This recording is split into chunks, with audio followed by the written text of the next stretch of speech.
एक ऐसा मामला, सिंगल मामला नीट का नहीं रहा ये। उसके साथ साथ आप देखिए नेट का भी एग्ज़ाम इसी तरह से हुआ, फिर CSIR नेट को भी पोस्टपोन कर दिया गया, नीट PG को भी पोस्टपोन कर दिया गया। देश में एक के बाद एक जिस तरह से परीक्षाएं रद्द की जा रही है और पोस्टपोन की जा रही है, इसी को लेके आज यहाँ पे JNU SU यहाँ पे धरना प्रदर्शन कर रहे हैं। NTA स्क्रैप जैसे नारे यहाँ पे लगाए जा रहे हैं। इस समय हमारे साथ मौजूद है JNU SU के प्रेसिडेंट धनंजय जी। तो इनसे बात करें, धनंजय जी, क्या पूरा मामला है और ये जो पूरा प्रदर्शन है ये पहली बार तो हो नहीं रहा है, बहुत समय से, मतलब बहुत दिनों से ये चलता आ रहा है, तो इसको लेके क्या कहेंगे आप? बिल्कुल, छात्रों में पूरी तरह से रोष है और ये एक ऐसा मामला, सिंगल मामला नीट का नहीं रहा ये। उसके साथ साथ आप देखिए नेट का भी एग्ज़ाम इसी तरह से हुआ, फिर CSIR नेट को भी पोस्टपोन कर दिया गया, नीट PG को भी पोस्टपोन कर दिया गया। तो इतने छात्र, 11 लाख छात्र आपके नेट का एग्ज़ाम दिए, उससे ज़्यादा छात्र नीट का एग्ज़ाम दिए और इन तमाम छात्रों के पीठ पर छुरा घोंपने का काम भाजपा कर रही है, NDA की सरकार कर रही है। तो हमारी मांग है कि जो संस्था है, जो ये बिचौलिया संस्था है, जो सिर्फ एग्ज़ाम लेना था जिसका काम, उसमें भी वो फेल हो गई, तो उसको बंद कर दिया जाए। और जिस तरह से परीक्षा होते थे कि यूनिवर्सिटीज़ अपना एग्ज़ाम ऑटोनॉमस बतौर लेती थी, उसके साथ साथ अलग अलग CBSE जिस तरह से एग्ज़ाम लेती थी, उसी तरह से परीक्षा हो। और ये बीच में हमें NTA की ज़रूरत नहीं है, तो NTA को बर्खास्त किया जाए। और दूसरी चीज़ हम बहुत साफ कहना चाहते हैं कि इतने छात्रों पर आपने हमला किया है, जो NDA की सरकार है, जो मिनिस्ट्री ऑफ एजुकेशन है, इन तमाम छात्रों पर जो हमला है उसकी नैतिक जिम्मेदारी लेते हुए आपको इस्तीफा देना चाहिए, क्योंकि आप शिक्षा में बेहतरी कुछ नहीं कर पा रहे हैं और शिक्षा को बर्बाद कर रहे हैं और छात्रों के पीठ पर छुरा घोंप रहे हैं। लेकिन धनंजय जी, एक मेरा आखिरी सवाल आपसे ये रहेगा कि पिछली बार जब विरोध प्रदर्शन आपने किया शास्त्री भवन पे, जब मेरे को याद है, तो वहाँ पर काफी बच्चों को डिटेन किया गया, काफी छात्रों को डिटेन किया गया पुलिस द्वारा, CRPF द्वारा। तो इस बार क्या ऐसा कुछ होने का लग सकता है आपको, आसार है क्या? देखिए, हम लोग खामोश होने वाले लोग नहीं हैं कि आप डिटेन कर लेंगे, आप लाठी चला देंगे तो हम चुप हो जाएंगे। हम ऐसे लोग तो हैं नहीं। तो क्योंकि हम अपने हक की बात करना जानते हैं, हम अपने हक की बात बोलना जानते हैं और गलत के खिलाफ बोलना हमें बखूबी आता है और बेहतर के साथ आता है। बहुत बहुत धन्यवाद हमारे साथ जुड़ने के लिए।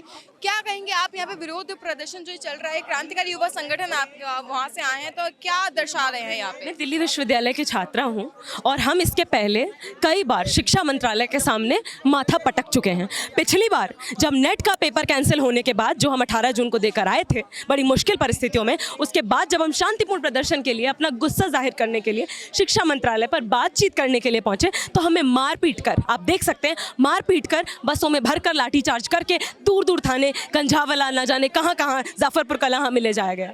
हम एक ऐसे देश में रहते हैं जहाँ पर युवाओं पर वाटर कैनन चलता है, बुलडोजर चलता है गरीबों के घर पर, लेकिन वो coaching mafia, scamster mafia, paper leak mafia, जो साफ तौर पर टेस्टिंग एजेंसीज के छत्रछाया के तले पल रहे हैं, आज से नहीं कई सालों से, पिछले 7 सालों में 70 से ऊपर बड़े पेपर लीक हो चुके हैं, उनके ऊपर किसी तरह का, इन सरकारों का जो दावा करते हैं उनका कोई बुलडोजर नहीं चलता है। आप देख लीजिए, इससे बड़े प्रमाण की हमें क्या जरूरत है कि यहाँ पर शिक्षा मंत्रालय खुद कहने के लिए मजबूर है कि एग्जाम की इंटेग्रिटी कॉम्प्रोमाइज्ड है, और उसके बाद भी आप NTA, नेशनल ठग एजेंसी, नेशनल फेल्ड एजेंसी को, अभी भी नो ट्रस्ट एजेंसी को भंग करने के लिए, कदम उठाने के लिए भी आपकी सरकारें असक्षम है।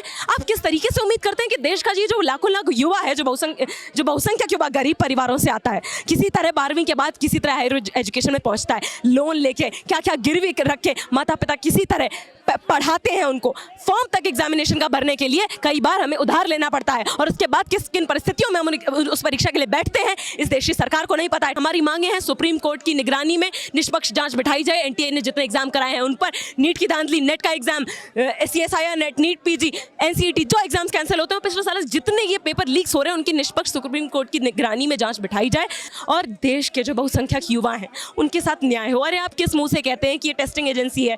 हमसे पूछा जाता है मैं एलिजिबल है कि नहीं, हमसे हर कदम पर पूछा जाता है, 12वीं के बाद, फॉर्म भरते समय, फॉर्म भरने के बाद, लेकिन जो टेस्टिंग एजेंसी है जो बार बार फेल हो रही है, उससे सवाल ही नहीं किया जा रहा है कि आप टेस्ट करने के लिए एलिजिबल है कि नहीं। इतने युवाओं की परीक्षा नहीं, अग्नि परीक्षा लेने के लिए आप एलिजिबल हैं कि नहीं? तो इस देश के युवा की अग्नि परीक्षा लेना बंद करिए, पहले अपनी टेस्टिंग एजेंसीज को इस काबिल बनाइए कि इस देश का युवा उस पर भरोसा कर सके, और तब तक के लिए इस ठग एजेंसी को आप रद्द करिए। UGC चेयरमैन इस्तीफा लीजिए, शिक्षा मंत्री का इस्तीफा लीजिए। जी बहुत बहुत धन्यवाद। जैसा कि आप देख सकते हैं हमारे साथ यहाँ पर तमाम छात्र मौजूद हैं, इनसे बातचीत करेंगे।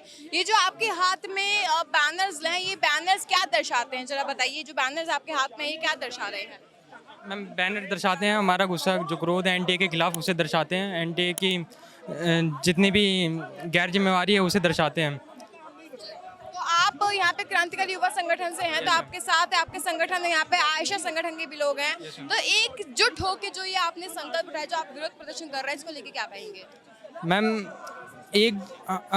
मैं इसकी एक तरह से तारीफ़ करना चाहूँगा, क्योंकि एकजुटता हमारी ताकत है। जैसा कि अभी आपने देखा, हमने यहाँ पे तमाम छात्रों से बातचीत करी, उसमें सामने आया कि किस तरह से बच्चे यहाँ पे, छात्र यहाँ पे विरोध प्रदर्शन कर रहे हैं और सीधा सीधा मांग कर रहे हैं कि एनटीए को हटाया जाए, एनटीए के पास जितनी पावर्स हैं उन पावर्स को, उस ताकत को वापस लिया जाए, ताकि वो चाहते हैं कि उनका भविष्य सुरक्षित रहे। वो चाहते हैं कि इस तरह की धांधली, जिस तरह से एग्जाम पोस्टपोन हो रहे, जिस तरह एग्जाम रद्द हो रहे, ये होना बंद हो जाए। कैमरा के साथ खुश राणा, पंजाब केसरी।